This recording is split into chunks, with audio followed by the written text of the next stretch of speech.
মালিক, সকালে খাই আসি নাই, খুব খিদে লেগে গেছে, খাবার এখান থেকে নিয়ে খাবো? এগুলো কি আপনার খাবার জন্য তৈরি করেছি? এগুলো ব্যবসার জিনিসপাতি। যান ভিতরে যান, টেবিল বসেন। বুড়োটা কাজ কাম করে না, সারাদিন শুধু খাই খাই করে। ভাইয়া খুব খিদে লেগেছে, চলো এখান থেকে কিছু খেয়ে নি। ঠিক আছে চল। ভাই আমাদেরকে 2টা করে পরোটা দেন তো। এই ওই টেবিলে খাবার দেন। জি মালিক, দিচ্ছি।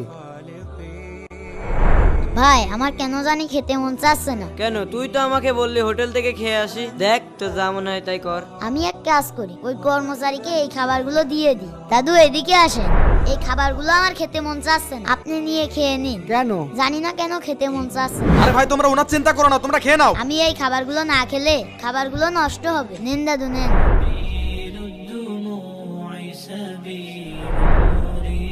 এই দাঁড়া, আমি জানি তুই ওই লোকটা ইচ্ছা করে খাবারটা দিয়ে দিলি। কারণটা কি? উনি প্রতিদিন সকালবেলা না খেয়ে আসে, আর উনার শেষরা দোকান মালিক উনার সাথে খুব খারাপ ব্যবহার করে। আচ্ছা ঠিক আছে চল।